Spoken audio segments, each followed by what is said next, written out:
원 플러스 안으로 고급지게 회식하자. 경성 한우 400평 규모, 550석 규모의 웨이팅 없는 한우 맛집. 경성 한우. 매일 직접 작업하는 신선한 한우. 가격에 놀라고 품질에 또 놀란다. 경성 한우. 네이버에서 직전 경성 한우를 검색하세요.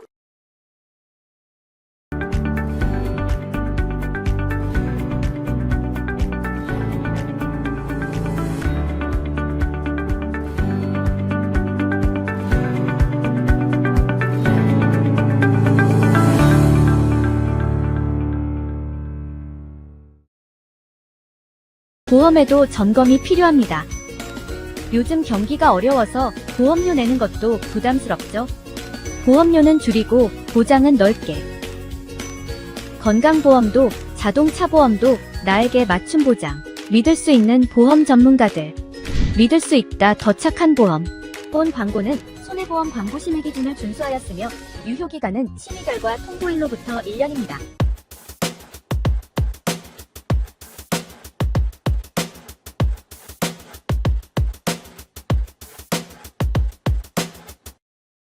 스픽스 구독자 여러분 안녕하세요. 마키아벨리입니다. 정치를 보는 눈 마키아벨리.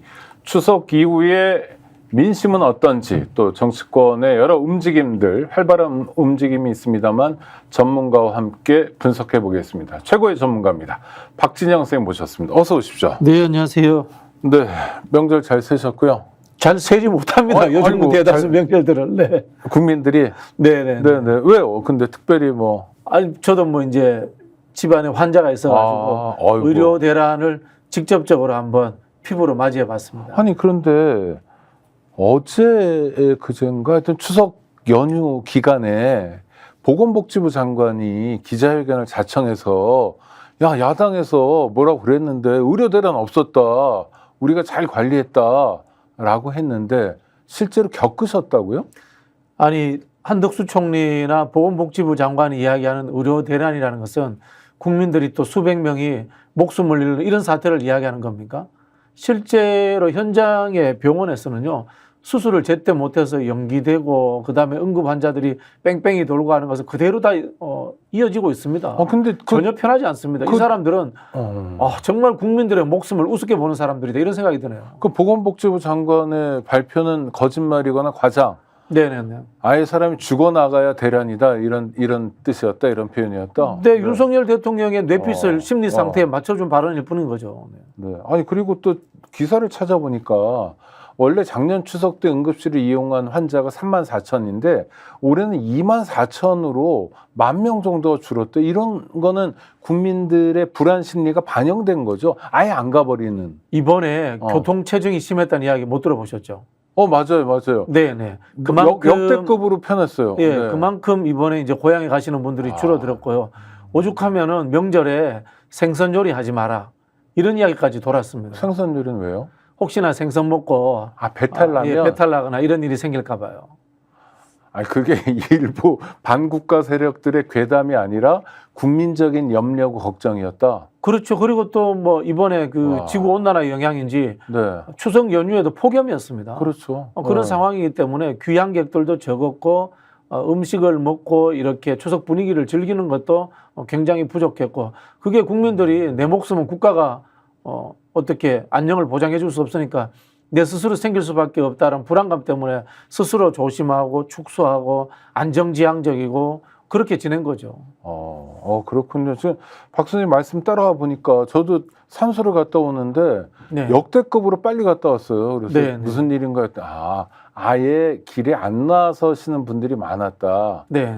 그러면 국민들이 다른 일상생활도 아니고요. 정말 추석 1년에 한 번이잖아요. 그리고 성묘 뭐 자주 가시는 분도 있겠지만 많아야 뭐 추석 설 뭐 한식 정도고 아니면 1년에 한두 번인데 그런 것도 안 한단 말이에요. 국민들이 못 하는 거네요. 이거 일종의 공포 아닙니까? 공포죠. 공포기도 하고, 이게 이른바 우리 정부의 이 의료 체제의 붕괴가 핵가족화를 안 그래도 급속도로 코로나 이후로 진행되는데 더욱더 촉진시키는 그런 역할도 한 것 같다, 이런 생각이 듭니다. 아니, 그런데 직접 이제 환자도 있다고 하시니까 근데 보건복지부 장관 그러고 또 한덕수 총리는 지난번 대정부 질문에서 뭐 화도 내고 그랬잖아요. 니네 맨날 괴담만 퍼뜨리냐 이런 식으로. 그런데 이런 게 국민들이 현장에서 보잖아요. 또 네네. 듣잖아요. 주변에서. 이런 말이 통할까요? 국민들은 이미 윤석열 정부에 대해서 포기했죠. 어떤 기대치라든가 변화할 가능성조차에 대해서도 포기한 것 같고요. 다만 이게 국가 경제의 붕괴로 또 이어질까라는 연속적 걱정을 하고 있는 것 같아요. 그러면 정부에서 하는 말을 믿지 않고 믿지 않는 거죠. 대통령과 대통령 부인만이 아니라 정부 전체에 대해서 포기한 뭐 것 그런 같은 상황인 것 심정이다. 같아요. 근데 저는 뭐 고향이 영남 쪽인데 네. 영남에서 윤석열 대통령을 찍었던 분들도 윤석열 대통령에 대한 비판에 대해서 어떤 방어라든가 거기에 대해서 변명을 하지 않아요. 그냥 다 수긍을 합니다. 아, 잘못 찍었다. 네네네. 영남 중에서도 저 전 대구 북쪽이시죠. 쪽입니다. 예, 북쪽이시죠. 예. 네. 경북이 그래도 지지율이 가장 덜 빠진 곳인데도 국정 수행에 대한 평가를 들어보면 긍정보단 부정이 훨씬 많은 거죠. 대구 경북도. 네네네.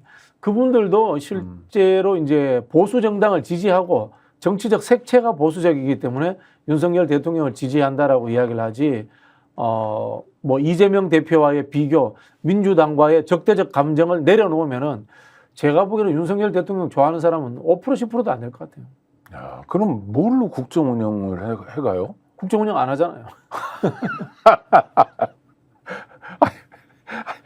그 듣고 보니 말씀 맞는데. 네네네. 그럼 문제잖아요. 그러니까 이런 게 일상이 무너지고 있는 게 네네. 국민들의 삶이 무너지는 거잖아요. 대한민국 역사상 이런 정부는 없었습니다. 독재자들조차도 독재적 방식으로 정부를 운영을 했어요. 목표가 있었어요. 하물며 이승만 정권은 뭐 북진 통일도 한다고 하고 박정희 정권은 경제개발이라도 한다고 하고 전두환 정권은 뭐 정말 극단적인 학살자 정권입니다만은 3조 호황에 맞춰서 경기라도 살려서 그것만으로라도 국민들에게 인정을 받겠다. 그런 정책을 폈는데 이 정부는 정책에 대한 최소한의 이해도도 없고 하려는 의지도 없는 정부인 것 같아요. 한 이해도 없고 의지도 없는 사람이 왜 대통령 자리에 머물러 있는 겁니까? 근데 선거에서 이겼으니까 그 자리를 즐기기도 하고 권력을 향유하고 권력을 내려놓으면은 내려놓은 권력자가 당하는 과거사를 본인이 직접 칼질하면서 겪었잖아요. 네. 그런 것들이 두려워서 저는 권력을 내려놓지 않고 있다. 그렇게 보여집니다. 아주 짧게 얘기한다면 부부가 감옥 가기 싫어서 대통령 하고 있다라고 뭐 해도 그렇게 생각이 들고요. 검찰총장이 되고 하는 과정들도 똑같은 거 아닐까요? 도이치모터스 주가 조작 의혹의 공범자들의 2심 선고가 나오는 것을 보면은 이미 서울중앙지검장 그 전에 고위직 검사 시절부터 이건 문제가 있었던 거지 않습니까? 그런 사람이 서울중앙지검장이 되고 검찰총장이 되고 대통령이 되는 이 과정 자체가 저는 길 자체가 잘못된 길들이었다라는 저 역시 후회가 됩니다. 검찰에서 하여튼 막고 틀어 막았는데도 안 됐고 도이치모터스 주가 조장은 일부 공범만 이제 기소되고 형사처벌을 받는 거잖아요. 네네. 그러면 그냥 막연한 의문이지만 김건희 씨가 주가 조작에도 연루될 정도고 굉장히 씩씩한 다운표 치고 이런 사람인데 그런 일만 했을까 하는 의혹이 있을 수도 있겠네요. 그런 이야기 하지 않습니까? 뭐 주가 조작하는 사람이 한 번 하고 걸리겠어요? 그러니까요. 예, 교통신호 위반하는 사람이 한 번 하고 걸리겠어요? 여러 번 하다가 걸리는 거 아닙니까? 똑같은 거겠죠. 근데 그런 줄 알고 결혼했다라고 봐야 되고 그것을 알면서도 이 무마해 왔다라고 의심이 생길 수밖에 없는 거죠. 그러니까 추석 민심은 뭡니까 지금? 하여튼 직접 만나보시고 특히 해도 너무한다. 이게 민심인 것 같아요. 특히 김건희 씨에 대한 민심은 이미 포기 단계 그런 것 같아요. 그런데 국민들 입장에서도 좀 답답한 게 현안이 많잖아요. 네. 뭐 말씀하신 기후 위기 뭐 대응 없다, 뭐 물가 너무 뭐 엄청나게 올랐다, 임금이 줄었다, 실질 임금이 거기다가 김건희 씨 관련 비리나 뭐 특검 해야 된다 이런 것도 있고 의료 대란도 있고 이렇게 현안이 많은데도 국민들이 그걸 다 쫓아가면서 해도 너무한다 이렇게 판단을 내리는 상황인가요? 그렇죠. 국가 위기의 근원은 윤석열, 김건희 두 사람이라고 이제는 다 좁혀져 있어요. 다만 이런 정권을 계속 끌고 갈 것이냐, 끌어내릴 것인가 하는 문제. 그리고 법률 제도적인 측면에서 국회가 이것을 어떻게 해결할 수 있느냐 하는 문제. 여기에 이제 귀결되어 있는 거죠. 그러면 김민석 더불어민주당 최고위원이 심리적으로는 정권 교체 네네. 와 다를 바 없다. 그러니까 이 정권 끝났다. 네. 이런 민심이다라고 이야기하던데 추석 연휴 말미에요. 우리 박진영 교수님도 그렇게 뭐 100% 동의하고요. 근데 법률적 권한을 가진 헌법기관으로서의 국회의원이 그렇게 저처럼 평론하고 끝나면 안 되죠. 행동으로 옮겨주셔야죠. 그 김민석 의원이라는 한 사람에게 최소한 지역구에 15만 명, 16만 명의 유권자의 이 대리된 의견이 모여 있지 않습니까? 네. 그럼 그걸 가지고 실천을 해주셔야죠. 그 방법을 찾아내셔야죠. 그게 민주당의 숙제이겠네요. 뭐 민주당의 숙제이기도 하고 네. 저는 야권의 숙제이기도 하고 좀 더 확대한다면은 같은 국민의힘 국회의원들도 국회의원이라는 국민의 대변자가 됐기 때문에 그분들도 똑같이 이런 책임감을 느껴야 된다고 생각합니다. 알겠습니다. 추석 연휴 끝나자마자 예고도 돼 있었는데 뉴스토마토에서 김건희 씨의 총선 개입 또는 보선 개입에 대해서 조금씩 터뜨리기 시작했어요. 이건 어떻게 보십니까? 좀 아쉽네요. 아쉽다는 건 네, 지금 나온 게 이제 엠모 씨라고 이야기되던 뭐 명태균 씨 관련돼 가지고 녹취 관련 내용들이라든가 이런 것들이 나왔는데 김건희 씨가 보낸 직접 문자는 지금 아직 안 나왔잖아요. 네. 네, 그게 좀 나왔으면 좋겠어요. 그거는 이제 뭐 일종의 빌드업 아닌가요? 뭐좀 빌드업이나 끓이면서 이렇게 네, 게임을 하는 듯한데 그러다 보니까 이 상황이 어떻게 되냐면은 아니 뭐 범죄자 아닙니다. 네. 범죄자가 아니고 이제 사건을 재밌게 풀려갈 때 쓰는 표현인데 주범에 해당되는 김건희 씨가 이슈의 중심으로 떠오르지 않고 공범에 해당되는 이준석 대표와 김종인 비대위원장이 지금 언론에 도마오르고 있어요. 네네. 그래서 저는 이게 뉴스토마토가 터뜨리는 방식이 조금 문제가 있다. 그런 생각이 들어요. 오늘은 김종인, 이준석, 내일은 네. 뭐 또 다른 사람, 그다음 월요일에는 김건희 이렇게 가지 않을까요? 글쎄요. 저는 아니 기사를 보면서 그런 느낌이었어요. 뭐 그런 취재를 느낌도 꽤 한 거 있습니다만은. 같긴 하죠, 그렇죠? 네네네. 여러 사람 통화도 많이 하고. 결국은 김건희 씨 문자가 딱 나와야 되거든요. 네. 아니 그러니까 그거 없이 보도할 것 같지는 않은데 어떻게 보세요? 있다고 봐야죠. 있다고 보는데 왜 이렇게 뜸을 들이는지 잘 모르겠습니다. 이 매체의 효과를 높여서 인지도를 높이려고 하는 네네. 마케팅 전략인 건지 네. 아니면 한편으로 좀 뭐 쫄고 있는지 뭐 잘 모르겠어요. 전 전자로 봤어요. 그래서 뉴스토마토가 아직은 네. 일반 국민들에게 좀 생소하니까 음흠. 이번 기회에 좀 인지도도 높이고 네네. 우리가 열심히 하고 있다는 거 좀 알아주세요라고 말하고 싶어하는 거 아닐까 뭐 싶었는데. 그렇기는 한데 뭐 제 네. 스타일은 아닙니다. 제 스타일은 일단 먼저 그렇죠, 핵펀치를 그렇죠. 던진 그렇죠, 다음에 그렇죠. 네. 이제 장가지러 가는 건데 네. 이게 옛날식 마케팅 방식이에요. 요즘 바쁘기 때문에 네. 사람들은 한 방에 아. 끝내주기를 원합니다. 그리고 사람들이 사실 내용을 알잖아요. 내용을 알죠. 대충은 네. 그랬을 네. 거다. 네네. 그러고도 남았을 거다라는 네네. 건데 하여튼 근데 선거 개입이 점차 확인되고 있다라고 얘기하는 건 뭐 사실인 거죠. 그런 분위기인 것 같습니다. 네. 이거는 심각한 문제 아닌가요? 심각하죠. 대통령의 선거 개입도 탄핵 사유인데 네. 대통령의 법률적 지위를 이용한 사인이 선거 개입을 했다. 이거 국정농단 사건이죠. 그렇죠. 대통령 부인은 네. 대통령과 사인이죠. 함께 살긴 하지만 그냥 우리랑 똑같은 시민의 한 사람일 뿐이죠. 네네. 법률적 지위가 없고. 네네. 네. 국정농단이죠. 사인에 의한 국정농단. 박근혜 대통령 탄핵 사유와 같아지죠. 네. 네. 또 하나 궁금한 건 명태균이라는 사람이 뭐 무속인이다 아니다 뭐 여러 가지 뭐 말들이 많고 뭐 좀 허풍이 많다 이런 얘기도 있고 뭐 기획사를 한다 하여튼 여러 가지 얘기가 있어요. 근데 별반 뭐 이렇게 뚜렷이 잡히는 건 없고 그런데 그러니까 그렇게 대단한 사람 같아 보이지 않기도 하다는 거예요. 제 생각에는.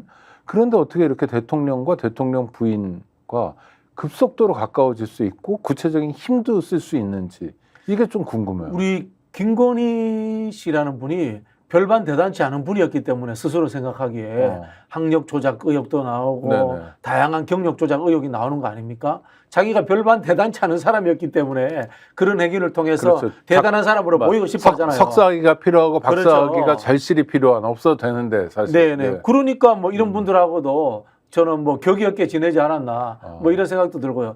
지금 대통령실 공사 관련해서 나오는 업체들을 보십시오. 과거 이명박 정부 때 비리 의혹이 나오면은 대기업이 나옵니다. 글로벌하게 그렇죠. 뭐 네. 바하마 군도의 페이퍼 컴퍼니가 나옵니다. 여기에 우리 김건희 씨 관련 의혹된 사람들은 이 회사가 면허증이 있는지 없는지 조달 등록이 돼 있는지 없는지 하는 그런 수준의 업체들이 지금 의혹이 올라오고 있습니다. 아니 딱 김건희 수준에 딱 맞는 사람들 아닌가요? 동해안에 석유 나온다고 어디 시추업체 얘기했는데 거기도 마찬가지예요. 개인 회사예요. 그렇죠. 구멍가게. 네네. 네. 그게 일인 기업. 김건희 수준이에요. 그렇지 않습니까? 제가 보기에는 우리 명태균 씨라는 분은 저 개인적으로 잘 모르겠지만 네네. 이게 뭐 그분한테 모욕적일지는 모르겠지만 김건희 수준이시지 않을까 생각이 듭니다. 자, 우리 박진영 정치평론가시고 실제로 정치 필드에서 많이 뛰어보셨고 선거 기획도 하셨을 거고 다 여러 가지 일들을 하셨잖아요. 이제 뭐 네네. 정치에서 하는 일들, 필요로 하는 일들이 많잖아요. 요 MC라고 알려지기 전에 명태균 씨 아셨어요? 이름 얼핏 들은 적이 있습니다. 네. 경남 쪽에서는 좀 아는 분이 있더라고요. 얼핏 들은 적이 있다. 네네네. 그럼 사실은 모른다고 말해도 크게 다르지 않네요. 그렇죠. 만난 적은 없고요. 만난 적 없죠. 경남 쪽에 그런 사람이 있다는 걸 얼핏 들은 적이 있다. 지난 총선 때 네. 제가 이 소문을 들었어요. 예. 그건 이미 윤석열 정권 들어왔어요. 집권 시기잖아요. 들어왔어요. 네. 네네네. 그럼 뭐 우리 보통 이제 아는 정치 평론가들 있지 않습니까? 민기회 네네. 가는 우리 박성민 대표, 그 다음에 그분은 아무래도 좀 국민의힘에 가깝죠. 네, 그리고 저기 명지대 김영준 교수. 그분도 국민의힘에 좀 가까운. 그런 사람도 있지 않습니까? 네. 그나마 뭐 고성국 박사, 네네. 정치력 기획하고 컨설팅하는 그분은 좀 태극기에 가깝고. 메이저급으로서 뭐 약간 좀 하는 앞세대. 분들, 네네. 네, 뭐 장성철 소장, 네. 거기는 좀 후배고. 네. 그런 식이고 뭐 민주당 계열에 오면은 뭐 누구 뭐 이렇게 대충 뭐 그렇죠. 손으로 꼽고 뭐 또 우리가 양정철, 알죠. 뭐 네. 이런 정치 기획하는 사람들이 있잖아요. 서로 네네. 다 알죠. 네. 네. 근데 이 사람은 제가 잘 모르는 사람입니다. 윤석열 정권 들어서 갑자기 부각된 사람이다. 라는 거. 그럼 이것도 진상을 좀 밝혀야 되는 거 아닙니까? 진상을 밝혀야죠. 밝혀야 되는데 이 명태균 씨라는 분이 법률적 위반을 했다거나 이건 제가 보기에는 없을 것 같아요. 네. 그렇지 않습니까? 중간에 뭐 전달하는 뭐 나온 이 문자로 보면 전달하는 수준이거든요. 그리고 또 이분이 만약에 정치 컨설턴트고 기획사를 한다면은 기획하는 입장에서 양쪽의 의견을 또 들어서 조율해 줄 수 있고 본인의 의견을 낼 수 있습니다. 다만 공적인 선거의 영역에 정당의 업무에 개입해서는 안 되는 사람 사인, 즉 김건희 씨가 그분이 오다에 의해서 이 일이 진행되었다. 이렇게 된다면 이게 문제가 되는 거죠. 문제가 되면 어떻게 됩니까? 그거는? 수사해야죠. 국정농단 사건이라고 이야기했지 않습니까? 수사 안 하잖아요. 수사 안 하죠. 네. 네. 그럼 또 특검, 거부권, 또 그렇게 가는 순서가 계속 도돌이표가 계속 되겠죠. 네. 아이고. 또 하나 궁금한 건 정치판에서요. 5선 의원쯤 되면 네. 그래도 상당히 다선 아닙니까? 다선이죠. 아무나 못 하잖아요. 네네. 김영선 의원이 5선 의원인데 언론 보도에 따르면 자리에 앉을 때도 명태균이라는 사람이 상석에 앉고 네. 김영선 의원이 이 옆에 이제 보좌처럼 앉아 있었다. 기세가 등등했다고 그러는데 이게 가능한 일인가요? 사실관계는 제가 확인해 할 아니 수가 그 없고요. 언론 보도가 사실이라 뭐 치면 추론하자면은 네. 공천 준 사람. 아, 원래 정치의 계보가 뭡니까? 보통 계보 정치 이런 게 아니라 계보 보스 이런 이야기 하지 않습니까? 박진영계는 박진영 때문에 국회의원 된 사람들의 사람. 모임. 그렇죠. 아니면 네. 박진영한테 선거 잡음을 받은 사람들의 모임. 네. 이게 이제 과거 구태 정치의 계보 정치거든요. 네네. 그러면은 상속이 안 된 거죠. 우리 저기 영화라든가 일본이 전형적인 파벌 정치지 않습니까? 네네네. 파벌의 보수는 은퇴하더라도 공천권과 그 다음에 이 정치적인 자금을 가지고 후배 현역 정치인들을 지배하잖아요. 그리고 아들이 하기도 하고. 아들이 하고요. 그게 네. 이제 보수가 되는 거예요. 그 보수가 고이즈미 상속이 안 계, 되는 거죠. 아베 계 뭐 이런 거. 그렇죠. 보수가 상속이 안 되는 거죠. 공천 준 사람이 상속이 안 되는 거죠. 뭐 제 추론입니다. 네네. 아니 그래서 그것 때문에 의아하다 뭐 이런 얘기도. 그러면은 명태균 씨가 이른바 김건희 씨와 훨씬 더 가까웠나? 뭐 이렇게 우리가 또 의심해 볼 수 있는 거죠. 네. 근데 하여튼 문제는 밝혀야 되잖아요. 수사도 안 하고 특검도 안 되고 이럴 때 돌파구는 뭡니까? 특히 국회 차원에서 돌파구. 국정조사밖에 없죠. 국정조사. 네네. 네. 국정조사가 만능입니다, 사실은. 네. 어떻게 하느냐에 따라서 굉장히 쓸모 있는 도구도 되는군요. 그렇죠. 이 사건은 사실은 쉽지 않아요. 왜냐하면 이분들이 사인이에요. 사인이기 때문에 국정조사를 하더라도 이 출석 요구와 그 다음에 이것을 거부하는 과정들 그리고 이제 이분들이 자료 제출할 것도 없을 것이고 그런 부분들에서 좀 만만치 않은 측면이 있죠. 그러나 지난 박근혜 국정조사 때 보면 노승일 씨라든가 제가 기억나기로 고영태 씨 이제 뭐 주변 분들 차승택 네, 하여튼 이런 분들 국회에 불려 나왔어요. 네네. 불려 나오기도 했고 뭐 나름대로 거기에서 어느 정도 진실을 밝히기도 했거든요. 이건 사실은 국회의원의 능력의 문제하고도 연결되어 있습니다. 네. 그 당시 제가 뭐 안민석 의원 늘 칭찬하잖아요. 안민석 의원이 남들이 안 하는 이 정유라 씨 관련되는 일들을 몇 년 동안 추적해가지고 그런 성과를 낸 것 아니겠습니까? 탐정하듯이 해야 되는 거거든요. 수박 그달 따듯이 호통치고 뭐 있지 않습니까? 왜 그렇게 했어요? 이것만으로 되는 게 아니거든요. 그 당시 안민석 의원 보면은 택시 타고 현장까지 찾아갑니다. 찾아가고 뭐 산속에도 가고요. 그럼 뭐 그 비서진도 굉장히 고생을 했겠네요. 비서진보다 본인이 직접 다 하더라고요. 그래요? 네네. 근데 그 조사 역량이 의원실에 다들 있습니까? 그렇죠. 일단 사람이 있으면 다 할 수 있죠. 네, 뭐 4, 4, 5, 6, 7, 9 네. 최소한 의원실에 작게는 잠깐만요. 7명에서 지금 4, 4, 5, 6, 7가 뭐야? 의원실 그 급수 보좌관 숫자죠. 4급 공무원 4급 공무원만 2명이다. 4, 4, 5, 6, 7, 9 그다음에 뭐 네. 인턴 있고 네. 뭐 이렇게 해서 한 8, 9명 되잖아요. 후원회까지 쓰면은 네. 그 인원 가지고 뭐예요? 쓸데없이 운전시키고 지역구 관리하지 말고 이런 데 쓰면 되죠. 미행이라도 붙이겠다. 그 예를 들어서 경찰에서 수사 잘하던 사람 같은 경우에 은퇴하면 스카우트 해오기도 스카우트 하고. 하면 되죠. 예. 안민석 의원이 그렇게 했어요. 안민석 의원이 실제로요? 전직 수사관한테 네. 도움도 받았어요. 네. 네. 그러면 성과가 나올 거 아니에요. 네네네. 수사하는 법이 있을 테니까. 네네. 네. 국회에서 그런 역할을 해주기를 한번 기대해 보고요. 자, 민심이 이제 하여튼 추석 민심이 이렇다. 정말 지긋지긋하다. 지긋지긋하죠. 하나도 기댈 게 없다 그러더라도 구슬이 서말이라도 깨어야 보배잖아요. 근데 네네. 총선 때 그걸 한번 깬 거 아닙니까? 우리 국민들이. 네네네. 근데 몇 석 차이로 안 돼가지고 이제 지금 같은 지지부진한 상태인데 또 민심이 드러나는 게 10월 16일 재보선 때 아닙니까? 네네네. 일단 지역에 이제 군수 선거들이 몇 개가 주목되는 게 있는 거. 부산 금정 같은 게 구청장 선거도 있고, 그다음에 서울시 교육감 선거도 있는. 스픽스에서도 지금 교육감 후보들을 연쇄 인터뷰를 하고 있는데 네. 의미를 좀 분석해 주시겠어요? 오늘 아침에 제가 이제 교육감 단일화 하는 단체의 대표님하고 같이 뵀어요. 토론을 잠깐 했는데 간단하게 결론 내리시더라고요. 윤석열 정부 교육정책 탄핵. 이게 이 서울시 교육감 선거의 목표다라고 이야기하시더라고요. 정확하게 말씀하신 겁니다. 수도권에서 윤석열 정부의 탄핵의 단초를 교육감 선거서부터 꿰가는 것. 이것이 10월 16일 보궐선거의 목표가 되어야 되고요. 하나 덧붙이자면은 기초단체장 선거는 관심 좀 꺼주십사. 정당에서 조금 줄여주십사라는 부탁드리고 싶어요. 그건 어떤 의미이세요? 거기는 그야말로 정치인들의 선거판이잖아요. 교육감 선거가 달리. 일단 호남에서 2군데가 이루어집니다. 네네. 이기나 곡성. 지나 민주당 계열에서 누가 되는 게 야당에서 정해져 있는 겁니다.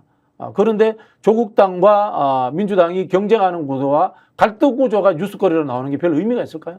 별 의미가 없다고 봅니다. 지들끼리의 다툼이니까. 예, 그래서 저는 이미 저는 사실 조국혁신당에서 후보를 내지 않기를 내심 바랐습니다만은 후보를 냈기 때문에 지금 제가 제언을 드리자면은 언론 기사가 안 나오게 해주셨으면 좋겠어요. 두 당이 공이. 근데 조국혁신당은 왜 그렇게 기초단체장을 만들려고 애쓰는 걸까요? 정당의 원래 속성인가요? 아니면 뭐 제가 보기에는 그 정당 정치와 조국혁신당의 본질적 정체성을 이해 못 하시는 분들이 몇 분 계시는 것 같아요. 어떤 의미인가요? 조국혁신당은 그 단일 주제 정당이잖아요. 윤석열 탄핵을 위한 검찰개혁 정당이지 않습니까? 그것도 쇄빙선. 그렇죠. 근데 쇄빙선이 뭐 얼음도 안 하는데 뭐 따뜻한 남쪽 나라 곡성하고 영암에 가서 왜 출동을 합니까? 쇄빙선은 얼어 있는 거 동토의 땅에 출동을 해야죠. 그 내부 경쟁이잖아요. 지금 내부 경쟁할 시기가 아니지 않습니까? 무엇이 중요한지에 대해서 판단력이 저는 떨어졌다라는 생각이 들고요. 조국혁신당이 단일 주제 정당이고 그다음에 한시적 정당이라는 것을 이해하지 못하고 그 정당을 만들어서 지속적으로 끌고 가고 싶은 사람이 그 당에 있는 것 같아요. 그러네요. 했던 얘기는 3년은 길다라는 한마디였는데 그걸 해야죠. 윤석열한테 가장 핍박받는 사람 나다. 네. 내가 깃발 들고 나가서 내 몸이 부서지더라도 싸우겠다. 그러니까 조국혁신당의 핵심이었죠. 아니 민주당이 호남 기득권이고 호남이 오히려 혁신되지 못했다. 동의합니다. 동의합니다. 사실 국민들도 많이 알죠. 국민들도 그렇게 알고 있습니다. 그래서 광주에서도 이번에 그렇게 된 거 아닙니까? 국회의원들 다 떨어진 거잖아요. 그건 맞죠. 예, 알고 있습니다. 예. 근데 그것이 지금 우리가 우선적으로 해결해야 될 과제입니까? 아니지 않습니까? 네. 윤석열 정부를 끝장을 내고 난 이후에 호남에 와서 민주당 영토를 다 뺏어가도 좋은데 지금은 그 시기가 아니다. 이 말씀을 제가 드리고자 하는 거예요. 네. 선후를 봐야 된다. 그렇죠. 네. 정치는 무엇을 먼저 할 것인가. 이게 제일 중요합니다. 그게 정치인의 그릇을 보는 굉장히 중요한 판단 기준이겠네요. 아, 저 그렇죠. 정치인이 뭐를 앞세우나. 그러니까 사적인 것도 사실 있죠. 다 정당도 그렇고 자기 일속도 챙기고 네. 개인도. 아, 그런데 당연하죠. 앞에 뭐를 두느냐. 이준석 대표 그 이야기 하자면 선당무사하는 사람 단 한 명도 보지 못했다. 저 동의합니다. 네. 하물며 저는 이 정치적 욕심이 없는 대표적인 분으로 꼽는 문재인 대통령조차도 사심이 51%라고 생각합니다. 사람은 다 그렇습니다. 없어 보일 뿐이다 뭐 이런 거죠. 아니 뭐 포션의 문제죠. 아. 사심이 99%인 사람이고 네. 51%인 사람이 있는데 사심이 49%인 정치인은 저는 전 세계에 단 한 명도 없다고 봅니다. 사심은 무조건 51%입니다. 네. 최소한. 그렇죠. 사심이 작으면 아예 정치를 안 하겠죠. 그렇죠. 안 하죠. 네. 알겠습니다. 금정구도 의미가 없습니까? 의미를 부여하지 않았으면 좋겠습니다. 왜냐하면은 선거의 결과에 대해서 장담할 수 없기 때문에. 네네. 저는 이런 것이 전략적 선택이라고 생각합니다. 알겠습니다. 분명히 이길 수 있다라고 생각하고 여론조사가 네. 잘 나온다. 그렇다면 키워야죠. 네. 키워야죠. 부산에서도 윤석열 정부를 심판할 수 있다고 키워야 되죠. 그러나 거기에 대해서 승리를 장담할 수 없는 전략적 판단이라면 그렇게 하지 않는 것이 맞다고 봅니다. 왜? 더 큰 판이 있기 때문에. 서울시 교육감이라는. 네. 그리고 이길 가능성이 여기는 상대적으로 많이 높기 때문에. 금정에서 민주당과 조국혁신당 후보가 단일화하든지 이런 가능성은 살아있나요? 뭐 단일화 가능성이 있다고 봅니다. 네. 네. 그러나 판이 더 중요하다. 네네. 네. 단일화해서 할만하다고 했는데 져보십시오. 네. 합쳐도 안 돼. 그럼- 나는 패배주의가 오히려 더 만들어질 그렇죠. 수 그럼 있습니다. 동력이 또 앞으로 더 상실될 상실되고. 수도 있습니다. PK 지역에서. 네네. 네. 알겠습니다. 서울시 교육감 진보 후보들이 굉장히 많이 나왔는데 이건 좋은 현상인가요? 저는 좋은 현상이라고 보지 않습니다. 네. 정당 공천이 없는 폐해라고 저는 생각합니다. 저는 정당 공천을 하지 않는 것을 전형적인 폐해라고 생각합니다. 개인이 서울시 교육감이라는 막중한 자리를 책임진다는 거 넌센스라고 봅니다. 네. 근데 지금 정당에서 의사 표현도 못 하는 거죠? 네네네. 그러니까 뭐 민주당 입장에서 우리는 이 후보가 됐으면 좋겠다라고 간접적으로도 못 하는 거죠. 간접적으로도 못하죠. 선거법 위반이 되는 네네네. 거죠. 그 사실 넌센스잖아요. 네. 왜냐하면 국민들은 진보 보수가 누구냐를 따라서 알아서 투표해버린단 말이에요. 정치적 성향을 보고 투표하는데 정당 공천 하지 말라고 눈 감고 아웅하는 거예요. 아니 그리고도 자기들끼리는 나는 보수 후보다, 나는 진보 후보다라고 말하잖아요. 너는 파란색 입고 다니고 저쪽은 빨간색 입고 다니고 그렇게 합니다. 아 색깔도요? 예, 교육감 이게 후보도? 코미디입니다.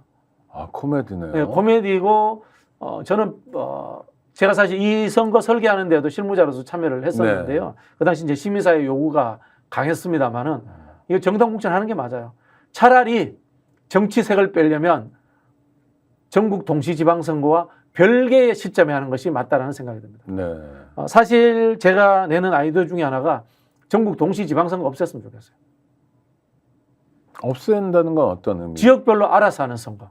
그건 무슨 말입니까? 아니 뭐 강원도는 2026년에 하고 네. 서울은 2030년에 하고 시기도 강원도는 봄에 하고 서울은 여름에 하고 지방선거하고 같이 안 해가지고 네. 뭐 그 교육감 선거는 따로 하는 거죠. 그리고 뭐 저는 그 광역시도지사 선거도 전국 동시지방선거를 안 해가지고 정권 심판론 또는 뭐 정권 안정론으로 안 올라갔으면 좋겠어요. 네. 지방자치 본연의 임무에 충실하도록 해줬으면 좋겠어요. 네. 미국 같은 데 그렇게 합니다. 또 하나는 이런 방법은 어때요? 2년마다라도 좀 바꿔가지고 네네. 지금은 한 당이 서울 같은 경우에 보면 국민의힘이 시장과 시의회를 다 먹었잖아요. 네네네. 그러니까 시의회에 의한 시장 견제가 전혀 안 되고 네네네. 그 다음엔 또 민주당이 다 먹고 이런 구도가 맞습니다. 반복되잖아요. 집행부와 견제하는 의회 선거를 같이 하는 것도 저도 문제라고 봐요. 네. 근데 대한민국의 무지몽매한 이 행정주의자들이 대통령 선거와 국회의원 선거를 같은 시기에 합치자라고 하는 말도 되도 않은 소리를 하는 인간들도 있어요. 그렇습니까? 예. 그러면 정권 심판론이나 정권 교체론이 어느 바람이 더 세게 부느냐에 따라서 국회도 완전히 요동칠 거 아닙니까? 그게 몰빵이죠, 몰빵. 몰빵. 몰빵하는. 그럼 견제와 균형이 왜 존재해요? 민주주의 본질이 견제와 균형인데 그렇죠. 민주주의 뜻이 모르고 효율성을 내세우는 그런 개발 독재주의자 같은 사람들이 민주당 계열 정당에도 있어요. 아니 효율적일 건 뭐가 있습니까? 한꺼번에 하니까 돈 적게 준다. 한 번만 투표하는 거야. 그렇게 네, 생각하는 네. 사람들이 있어요. 선거. 네. 오세훈 시장 그런 사람이잖아요. 쉽게 말하면 지구당 없애자고 하잖아요. 네. 그럼 서울시의 동사무소도 없애지 그래. 서울시의 그 교통도 좋은데 전부 다 서울시청에 와서 서류 뗄 거 다 떼면 되지. 그 생각은 똑같은 거예요. 아니 풀뿌리 민주주의가 필요한 거고 네. 그다음에 지역의 자치 공동체가 필요하니까 동사무소도 있고 주민자치위원회도 있는 거지 않습니까? 제가 여쭤볼게요. 그럼 지구당 말씀을 하셨으니까 네. 추석 연휴 끝나고 첫날에 한국일보 일면 톱이 그거였어요. 지구당 부활을 이야기하는 이재명, 한동훈이 있고 예. 반대하는 오세훈이 있다. 뭐 이런 식의 구도였어요. 조국도 있고. 그래서 이 부활하자는 쪽은 좀 구시대적 구닥다리처럼 보이고 부활 안 된다고 하는 사람들은 좀 뭐 투명한 뭐 부패하지 않은 세력처럼 보이는 구도가 있어요 지금. 더 극단적으로 이야기하면 서울시장 뭐하러 뽑아요? 옛날처럼 관선을 해서 중앙정부에서 내려꼽으면 되지. 선거도 해야 되고 귀찮고 선거 비용도 많이 쓰이는데 네네. 다 국민의 열세인데 네. 그런 식으로 확대되는 이야기인 겁니다 이게. 아니 근데 지구당을 왜 없앴죠 그때? 그 당시에는 이제 그 돈 먹는 하마라고 해가지고 우리가 2002년 대선 때 차떼기 사건도 있었지 않습니까? 금권 선거가 횡행하니까 지구당이 비리에 온상이다 이렇게 해서 없앴죠. 네. 그 당시에 한시적으로 없애는 것은 의미가 있었다고 생각을 합니다.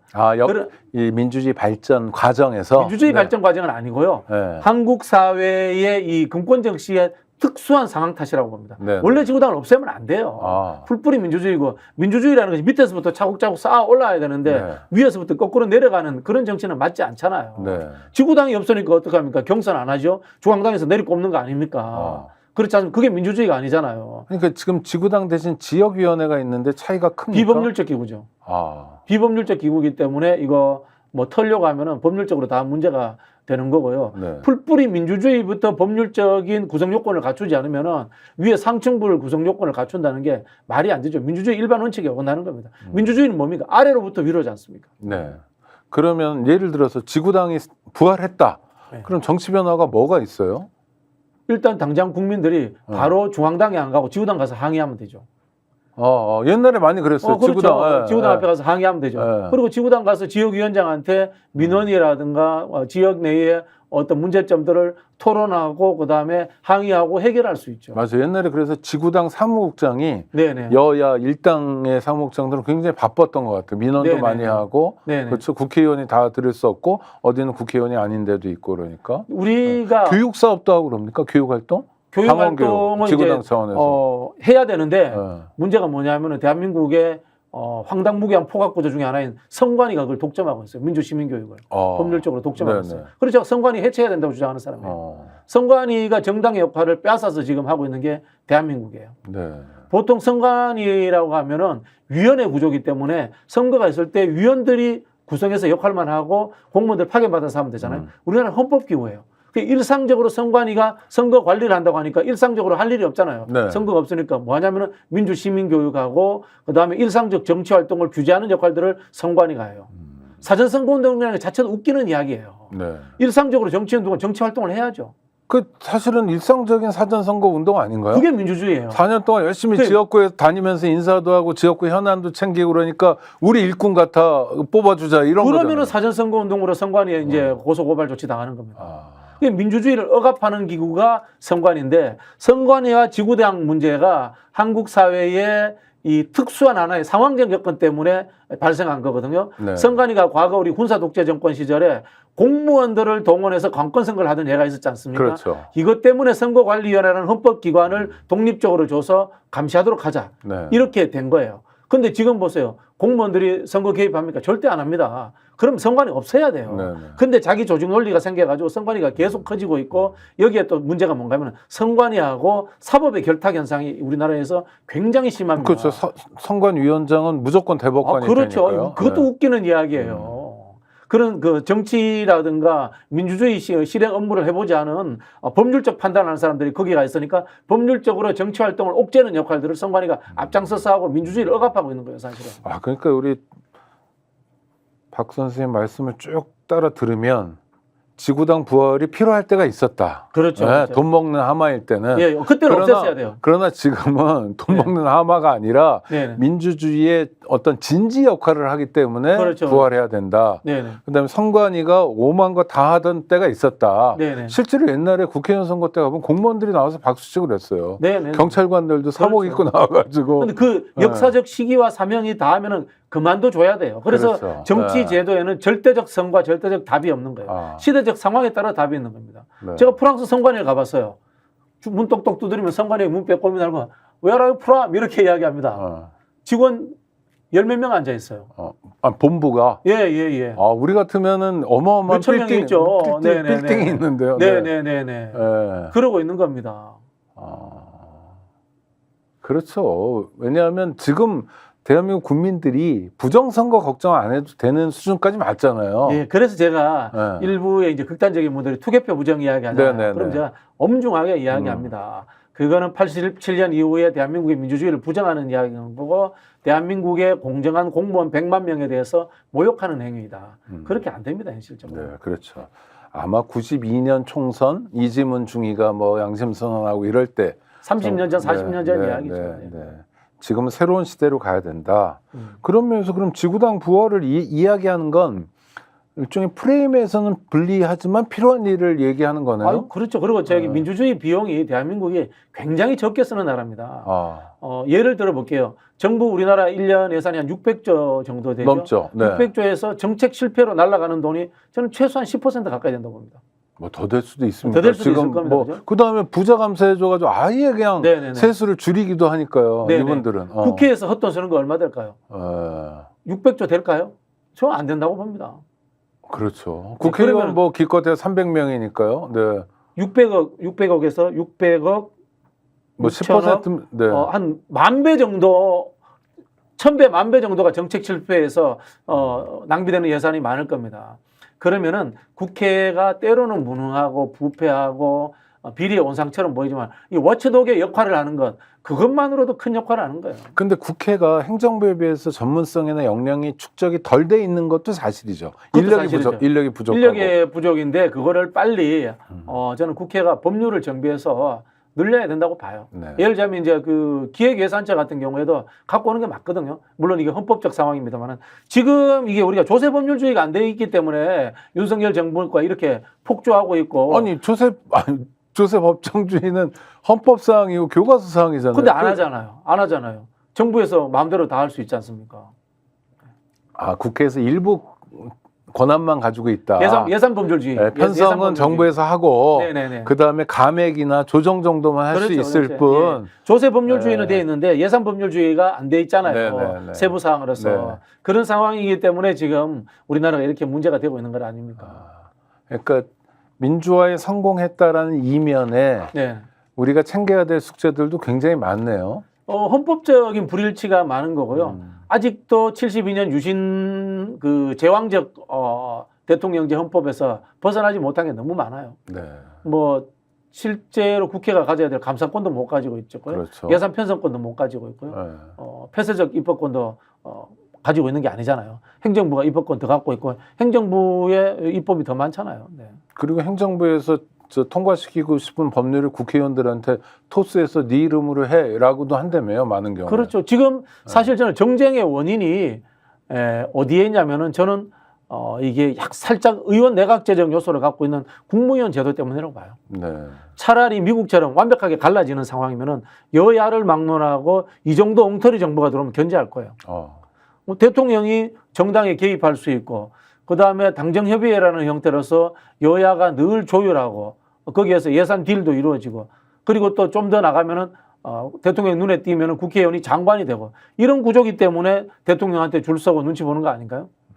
저는 좀 더 건조한 순수한 미국식 대통령제가 오히려 상권 분립에 좀 더 맞지 않나 이런 생각도 해봅니다. 네. 우리 제도에 대한 고민도 필요하다 이런 거고. 이거 사실 배우는 게 많아서 시간을 많이 보내긴 했는데 그래도 이건 꼭 여쭤봐야 되는데 대통령 부부가 또 해외 순방에 나갔습니다. 19번째 해외 순방 체코. 네. 어떤 의미인가요? 까를교에 해가 진녘에 이렇게 데이트를 하면 굉장히 좋습니다. 아마 그거 보러 갔다라고 생각합니다. 네. 네, 세계적인 관광지입니다. 또 뭐가 있냐면 이제 비틀즈 노래를 네. 체코에서 민주화 운동 당시에 틀었던 벽이 있습니다. 네, 네. 유럽의 모든 청년들이 놀러 옵니다. 아마 그거 보러 갔을 거라고 봅니다. 네. 네, 밤에 개 데리고 두 분이 산책하지 않을까 아니 예측합니다. 뭐 하는 거는 무슨 원전 얘기도 하고 뭐 그러는데 저는 체코 원전 수상하다라고 봅니다. 네. 김정호 의원이 질의를 했습니다. 체코가 원전을 건설할 돈이 없어서 60억 달러를 EU로부터 대출을 받았다. 그리고 한국 정부에서 수출입은행과 무역보험공사를 통해 가지고 체코에 지원해줄 가능성이 있다라는 첩보가 있다라는 네. 이야기를 민주당 김정호 의원이 질의를 했습니다. 자, 이게 사실이라면은 정부에서 뭐라고 답합니까? 거기에 대해서 너무 나쁘게만 보지 말라라고 이야기하지 명확하게 답변을 하진 않았습니다. 산업부 장관이. 나쁘게 보지 말라는 건 시인한 거네요, 사실상. 근데 요거는 또 알 수 네, 없는 게요. 무역보험공사와 수출입은행이 제가 기재부 소관인지 네네. 산업부 소관인지 네네. 명확치 않습니다. 네네. 명확치 않은 상황인데 자, 그러면 이렇게 이거 황당무계한 가설입니다. 네네. 다 제 이야기를 다 믿지는 마십시오. 왜냐하면 저도 확인을 할 수 없으니까. 네. 체코에 돈 빌려주고 네. 우리가 빌려준 돈으로 원전 수주에 이렇게 될 수도 있는 겁니다. 네. 네. 그리고 이자도 굉장히 적게 받으면서. 그럴 수도 있는 거죠. 네. 자, 거기에 또 나오는 이야기가 뭔가 하면요. 체코 원전에 24조를 우리가 벌 수 있다고 하는데 24조라는 것은 체코라는 나라에서 책정한 원전 건설 총 비용입니다. 그게 다 우리나라에 온다는 것은 전혀 근거 없는 이야기입니다. 여기에서 건설 비용은 40% 정도입니다. 네. 그러면 10조 정도 된다고 봐야 되겠죠? 10조 정도 되는데요. 여기에 미국의 웨스팅하우스라는 우리나라의 원전 관련 원천 기술을 가지고 있는 회사가 있습니다. 네네. 여기에서 미국의 법무부를 통해 가지고 미국의 국내법에 적용되겠죠. 우리나라의 원전 수출에 대해서 태클을 걸고 있습니다. 그렇죠. 지재권 가지고. 네, 그렇죠. 지식재산권 가지고 이제 태클을 걸고 있는데 만약에 이것이 지금 받아들인다면 여기서 지식재산권 문제로서 웨스팅하우스에 거의 뭐 제가 알기로 20-30% 정도 떼줘야 되는 걸 알고 있어요. 뭐 그런 상황들이 된다고 칩시다. 그 문제도 해결해야 되는데 그 문제 해결도 안 하고 있거나 못 하고 있는 안 하고 거죠. 있거나 못 하고 있는 거죠. 자, 이런 상황이 되면은 실제로 24조라고 했는데 계산을 내보니까 한 기당 3조 7천억. 실제로는 한 7조 4천억 정도의 총 사업비가 될 가능성이 있다라고 김종호 의원이 밝혔습니다. 근데 이 금액이 이른바 중국이 외국에서 건설할 때 덤핑 치는 가격보다도 낮다는 거예요. 이 김종호 의원실 주장입니다. 네. 그러면 그 주장은 네. 윤석열 대통령이 외교 성과를 과장하기 위해서 정부 기구 또는 준정부 기구를 동원해서 별의별 짓을 다 했다 네. 또는 하고 있다. 그걸 보여주는 거다. 지금 저는 체코 그렇게 방문이. 생각합니다. 성과 부풀리기 의혹이 있다고 생각하고요. 그래서 실제로 체코 가서 중요한 건 원전 수주가 아니라 산책이다. 까르르교를 강아지 데리고 산책도 하고 맥주가 맛있습니다. 그렇습니까? 예, 맥주 마시러 가지 않았나 이런 추측되고요. 이재용 근데 그 모욕적이잖아요. 일국의 대통령이. 아니 뭐 저기 일본에 대통령에 대한 모욕이 아니라 대한민국 국민들이 모욕당하는 거잖아요. 뭐 어떡하겠습니까? 현재 상황이 일본에 가서 오므라이스 먹고 그렇게 이제 감격받아 하시는 분인데 이재용, 최태원, 구광모 그다음에 현대자동차에서는 정의선이 안 가고 다른 분이 한 분 가더라고요. 네. 이번에도 재벌 회장들 다 소환입니까? 이해가 안 돼. 자, 체코 원전에 지금 수주를 넣은 것은 한수원, 두산, 대우건설 세 곳의 컨소시엄이에요. 네. 이재용, 최태원, 구광모, 이 현대자동차 아무 관련이 없어요. 왜 데리고 갑니까? 볼모 아닙니까? 볼모 같아요. 네. 한전 사장이 나가면 되잖아요. 그렇죠. 두산을 데리고 가든가 대우건설은 지금 어디로 넘어갔는가? 네. 잘 헷갈립니다만은 이 네 사람 왜 데리고 가요? 이 네 사람들 이제 선보여 주는 거야. 글로벌 기업 사장들 내가 데리고 다녀. 나를 믿어. 아니면 또 이분들 보고 술 따르라고 할 수도 있고 그 떡볶이 집 찾아다닐 수도 있고요. 참 기가 찹니다. 한마디로. 기가 찹니다. 기가 차네요. 하여튼 뭐 체코 원전 성공적으로 완수할 거다.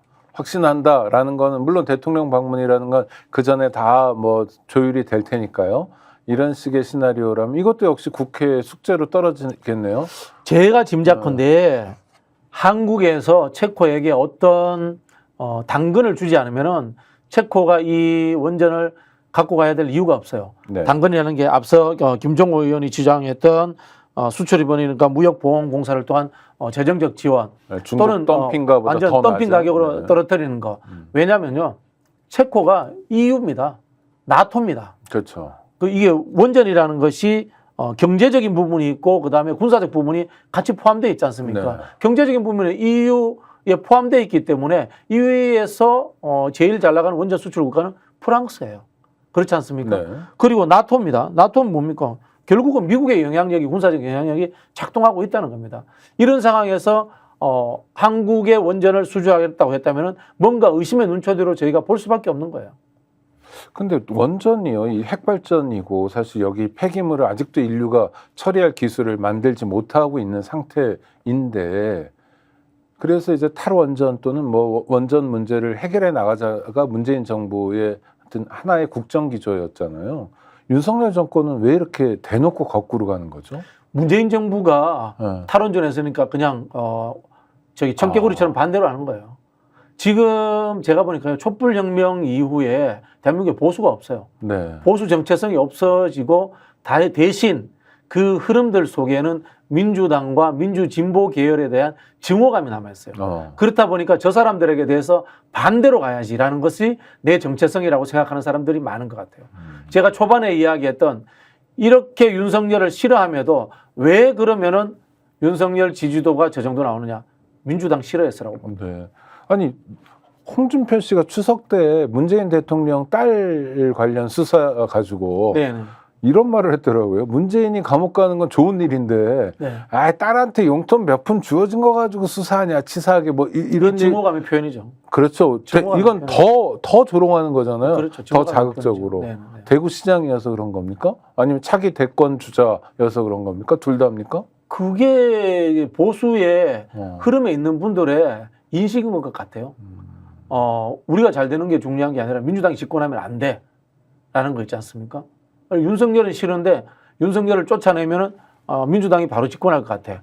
홍준표 시장이 그런 이야기 대놓고 하잖아요. 근데 대구 경북에서는 통할지 모르지만 전국 선거에서는 안 앞으로 통하죠. 안 통하죠. 그러니까요. 네. 그러니까 이제 그들이 계속해서 협소화되고 있는 거죠. 네. 알겠습니다. 협소화의 길을 간다. 네. 그러니까 증오 때문에 앞을 제대로 못 보고 있는 상태라고 얘기해도 대충은 맞네요. 뭐 저는 그렇다고 봅니다. 박근혜 탄핵 뭐 등으로 인한 네, 증오. 박근혜 탄핵에 대한 증오. 그다음에 또 하나는 종북이라는 오해가 저는 포함되어 있다고 봅니다. 네. 네. 알겠습니다. 우리 박진영 선생님하고 말씀 나누다 보면 늘 시간이 금방 가가지고 벌써 끝내야 됩니다. 하여튼 네, 감사하고요. 구독자 여러분 함께 해주셔서 감사하고요. 구독, 좋아요로 함께 참여해 주시기 바라고 또 주변에도 좀 권해주시기 바랍니다. 스픽스의 마키아벨리 함께 보도록 권해주시고요. 저희는 또 다음 주에 뵙겠습니다. 오늘 고생하셨습니다. 감사합니다.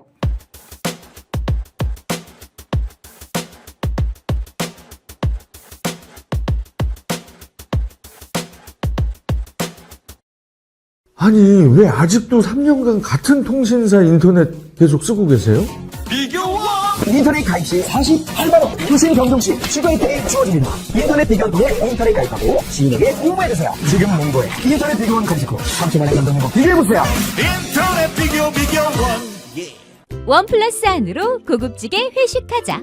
경성 한우 400평 규모 550석 규모의 웨이팅 없는 한우 맛집 경성 한우. 매일 직접 작업하는 신선한 한우. 가격에 놀라고 품질에 또 놀란다. 경성 한우. 네이버에서 직전 경성 한우를 검색하세요. 보험에도 점검이 필요합니다.